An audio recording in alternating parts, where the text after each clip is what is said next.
అందరికి నమస్తే. మనమంతా దీపావళి జరుపుకుంటున్నాం. దీపావళి పటాకులు కాలుస్తున్నాం.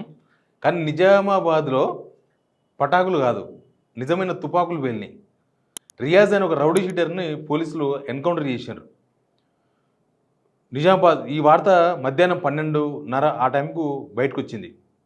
రియాజ్ వార్త 2 రోజుల నుంచి మనం వార్తల్లో చూస్తున్నాం. ఒక పోలీస్‌ను చంపేసిండు. ఒక కానిస్టేబుల్‌ను చంపేసిండు. నిజంగా కూడా పోలీస్ డిపార్ట్మెంట్‌కి ఒక పెద్ద సవాలయిపోయింది. ఎందుకంటే ఒక కానిస్టేబుల్‌ని రౌడీ షీటర్ చంపిండు అంటే పోలీస్ డిపార్ట్మెంట్ పరువు కూడా పోతది కదా! జనాలు అనుకుంటారు కదా! అరే! పోలీస్ ఆయననే చంపిండంట, మా పరిస్థితి ఏందని. అందుకే చాలా సవాల్‌గా తీసుకున్నారు. బట్ ఈ స్టోరీ ఎన్‌కౌంటర్‌తో ముగిసింది. అసలు ఏం జరిగింది పిన్ టు పిన్ నేను మీకు చెప్తా. అసలు ఎందుకు అరెస్ట్ అయ్యిండు? ఏ కేసులో అరెస్ట్ అయ్యిండు ఆయన? తర్వాత ఎందుకు గొడవైంది? డీజీపీ గారు ఏం చెప్పిండ్రు? ఇట్లాంటి చాలా చాలా విషయాలున్నాయి. కొంత సామాజిక కోణం కూడా మాట్లాడదాం. వీడియో షేర్ చేయండి, సబ్స్క్రైబ్ కూడా చేయండి. మనకు ఎన్కౌంటర్ అంటే దిశ ఎన్కౌంటర్ గుర్తుకొస్తుంది. 2019 ఒక వెటర్నరీ డాక్టర్ పైన ఒక నలుగురు యువకులు వాళ్ళు చటాన్పల్లి బ్రిడ్జి కింద ఏం జరిగిందో మీకు అందరికీ తెలుసు. అప్పుడు రాత్రిపూట ఇన్సిడెంట్ జరిగింది. ఎన్కౌంటర్ కూడా జరిగిపోయింది తెల్లవారుజామున. సరే దానిపైన ఇక హెచ్ఆర్సీలు, ఎన్హెచ్ఆర్సీలు అవన్నీ నడుస్తున్నాయి. ఆ కేసు ఇంకా ఇప్పటికుంది. ఆ ఎన్కౌంటర్ ఫేక్ అని, ఎన్కౌంటర్ కాదు అని, ఎన్కౌంటర్ అవును అని ఇట్లాంటివి చాలా చాలా నడుస్తూ ఉన్నాయి. బట్ ఇప్పుడు ఈ రియాజ్ ఎన్కౌంటర్ గురించి మనం మాట్లాడదాం. డీజీపీ గారు చేసిన ట్వీట్ ఇది. నిజామాబాద్ ప్రభుత్వ ఆసుపత్రిలో కానిస్టేబుల్ ప్రమోద్ హత్య కేసులో నేరస్తుడైన రియాజ్ మరోసారి పోలీసుల మీద దాడి చేసి పారిపోవడానికి ప్రయత్నించాడు. రియాజ్ను పట్టుకునేందుకు పోలీసులు తీవ్ర ప్రయత్నం చేయగా పోలీసుల దగ్గరున్న ఆయుధాన్ని లాక్కొని పోలీసుల మీద కాల్పులు జరిపే ప్రయత్నం చేశాడు.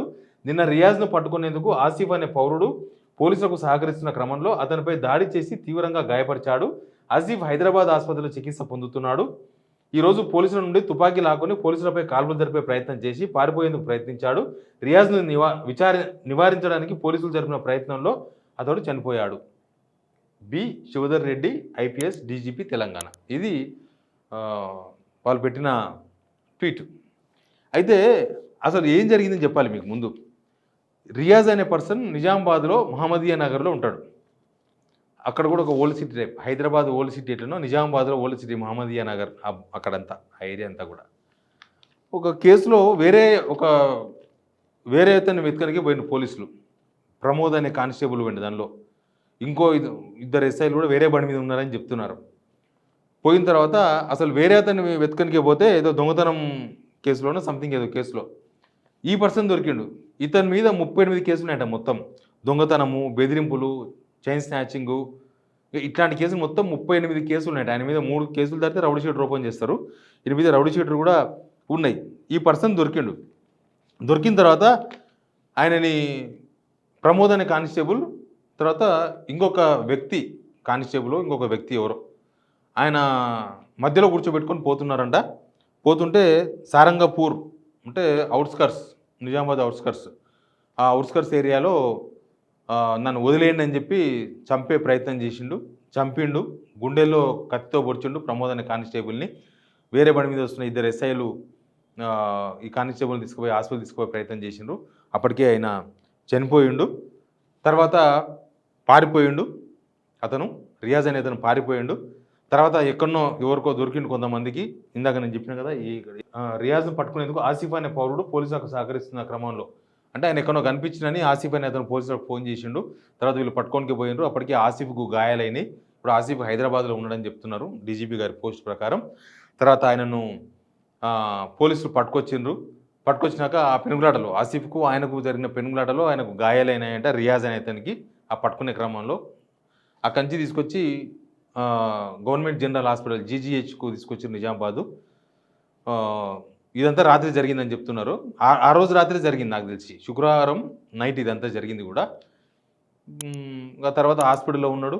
తర్వాత తప్పించుకునే ప్రయత్నం చేసినని చెప్తున్నారు పోలీసులు చెప్పిన వ్యవహారం. అయితే ఇదంతా 12 గంటలకు బయటకు వచ్చింది. బాత్రూమ్కు పోయే ప్రయత్నం చేసిండు.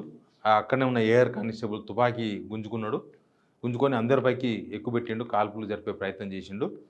తర్వాత ఆయన నివారించే ప్రయత్నంలో ఎన్కౌంటర్ జరిగింది అనేది పోలీసు వాళ్ళు చెప్తున్న వర్షన్ ఇది.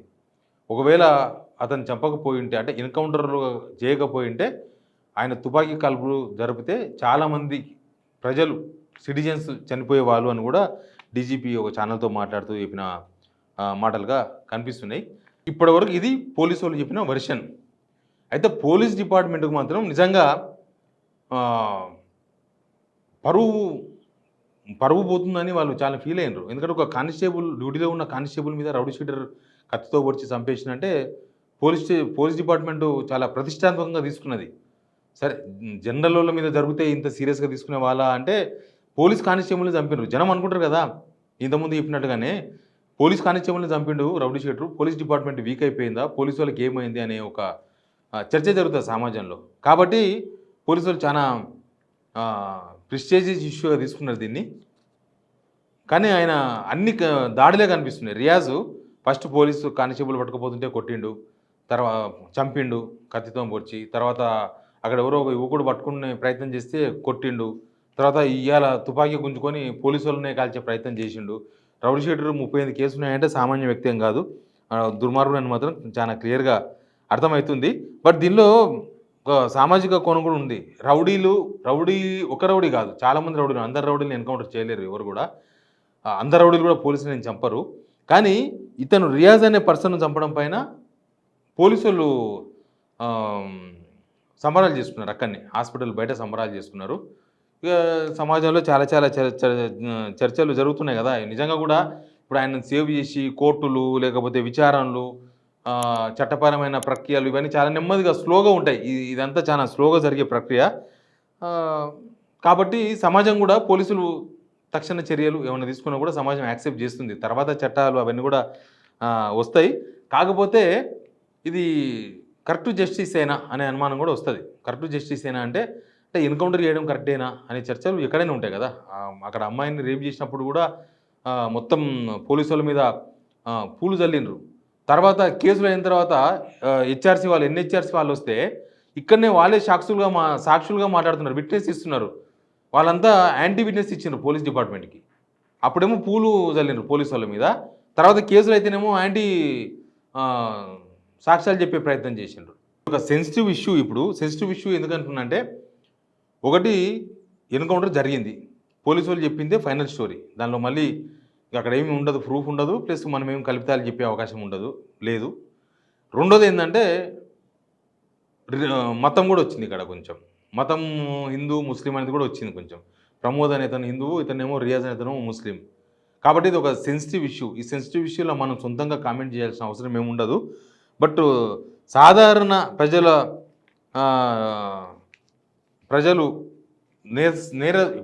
ఇట్లాంటి రౌడీ షీట్లు చూస్తే సామాన్యం ఎవరైనా కూడా భయపడతారు. రౌడీ షీటర్ అంటేనే భయమే కదా. మనకు చాలామంది రౌడీ షీటర్ అనగానే అందరికీ భయమవుతుంది. అట్లాంటి వ్యక్తిని ఎన్కౌంటర్ చేసిన పోలీసులు అంటే ప్రజలు ఊరటనే, ప్రజలు సంతోషం, హ్యాపీ వ్యక్తం చేస్తారు. కాకపోతే నేరాన్ని ఎదుర్కొనే ధైర్యం కాకుండా వ్యవస్థల పట్ల భయం ఉండాలి. వ్యవస్థల మీద రౌడీ షీటర్లకు భయం కల్పించాలి పోలీసులు. ఇట్లా చేస్తే ఇట్లా ఉంటుంది, ఇట్లా చేస్తే వ్యవస్థలు అంటే నాట్ ఓన్లీ పోలీస్ డిపార్ట్మెంట్, కోర్టులు, చట్టాలు, న్యాయాలు అన్నిటి మీద కూడా వాళ్ళకు అవగాహన కల్పించడమా లేకపోతే భయం కల్పించడమా, ఏదో ఒకటి చేయాలి. లేకపోతే ఇప్పటికీ ఇంకా సమాజంలో రౌడీ షీటర్లు అని ఎందుకు చాలామంది అవుతున్నారు? ఈ రౌడీ షీటర్ అనేది ఒక పెద్ద కిరీటమా? ఇప్పుడు అదే అయిపోయింది సమాజంలో. రౌడీ షీటర్ అంటే సమాజం అంతా భయపడుతుంది. ఎవరైనా బెదిరించి ఏమైనా వసూలు చేయొచ్చు, ఎవరైనా ఏమని చెప్పొచ్చు. రౌడీ షీటర్ చెప్తే సెటిల్మెంట్లు అయిపోతాయి, మొత్తం సెటిల్మెంట్లే. రౌడీ షీటర్లు చేసేది మొత్తం సెటిల్మెంట్లే. ఎక్కడైనా సరే, హైదరాబాద్ అయినా సరే, నిజామాబాద్ అయినా సరే, ఎక్కడైనా సరే. పోలీసులు రౌడీ షీటర్ చంపినందుకు ఖచ్చితంగా ప్రజలు అభినందిస్తారు. కానీ న్యాయ వ్యవస్థ, న్యాయ పరిరక్షణ, భద్రత, దీని మధ్య కొంచెం గందరగోళమైన ఇష్యూ కూడా ఉంటుంది కదా. కాబట్టి రౌడీ షీటర్లను నేరస్తులుగా పోలీసులు ఎక్స్పోజ్ చేయాలి సమాజం పైన. అంతేగాని ఇప్పుడు రౌడీ షీటర్ అన్నవరకే ఆయనకి ఏదో స్పెషల్ హక్కులు ఉన్నట్టుగా, లేకపోతే ఆయన ఏదో ఒక పెద్ద మనిషిగా చాలామంది అవుతున్నారు సమాజంలో. అక్కడ వచ్చింది ప్రాబ్లం. జనం కూడా ఏదైనా ఇష్యూ ఉంటే కోర్టును ఆశ్రయించాలి, పోలీసుని ఆశ్రయించాలి. కానీ వాళ్ళు పోయి రౌడీ షీటర్ని ఆశ్రయిస్తారు. రౌడీ షీటర్ సెటిల్మెంట్ చేసేస్తాడు. ఏంటంటే ఇన్స్టంట్ జస్టిస్. వీళ్ళకు కోర్టుకు పోయే ఓపిక, లేకపోతే ఇంకెక్కడో పోయే టైము, ఈ రెండు లేవు. రౌడీ షీటర్ దగ్గర పోతే ఎవరినో బెదిరించేస్తాడు.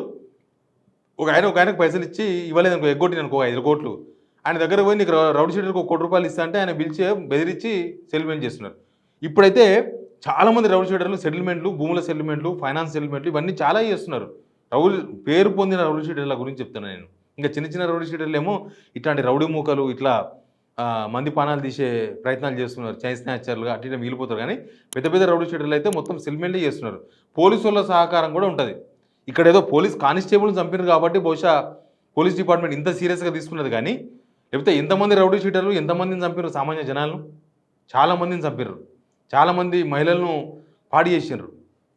మరి అంత డిపార్ట్మెంటు అంత సీరియస్గా ఎప్పుడు స్పందించలే. కానీ ఇప్పుడు కానిస్టేబుల్ చనిపోయేసరికి పోలీస్ డిపార్ట్మెంటే తలెత్తుకుని తిరగాలి సమాజంలో అంటే వాళ్ళ మీద దాడి చేస్తే. అందుకే పోలీసులు కొద్దిగా తీవ్రంగా స్పందించినట్టుగా కనిపిస్తుంది. But encounter is encounter. ఇంకా దీని మీద విచారణలు అవి ఉంటాయి, మళ్ళీ వస్తాయి. దీని మీద లీగల్ బాడీలు కూడా ఉంటుంది. మళ్ళీ ఎవరో పౌరాకుల నేతలనో వాళ్ళనో వీళ్ళనో ఎవరో తయారై వస్తారు బయటికి. వచ్చి మళ్ళీ ఎక్కడో దగ్గర కేసులు పెడతారు ఈ ఎన్కౌంటర్ మీద కూడా ఎంక్వైరీ జరగాలని. కాబట్టి ఇట్లాంటివన్నీ చాలా చాలా ముందు చూస్తాం అవన్నీ. బట్ ఇప్పుడైతే సమాజం అంతా పోలీస్ డిపార్ట్మెంట్ కరెక్టే చేసింది, ఎన్కౌంటర్ చేయడం కరెక్టే అన్నారు. కొంతమంది ఇది కరెక్ట్ కాదు అనే వాళ్ళు కూడా ఉంటారు సమాజంలో. ఇది ఇంజస్టిస్ అంటే కోర్టులు చట్టాలు అవన్నీ ఉన్నాయి కదా. కానీ నేను చెప్పినట్టుగా కోర్టులు చట్టాలు చూసుకుంటూ పోతే అది ఇప్పటి తేలే అంశం కాదు. ఇంకోటి ఏంటంటే డీజీపీ గారు చెప్పినట్లుగా ఆయన తుపాకీ గుంజుకొని కాల్పులు జరిపితే నిజంగానే సిటిజన్స్ ఎఫెక్ట్ అయితే ఇంకా ఎక్కువ డేంజరస్ సిచ్యువేషన్ ఏర్పడుతుంది. కాబట్టి ఆ పెనుగులాటలో ఎన్కౌంటర్ జరిగిందని డీజీపీ గారు చెప్తున్నారు. ఎనీవే మీరు కూడా కామెంట్ రూపంలో చెప్పండి సామాజిక కోణంలో. Please subscribe signal TV.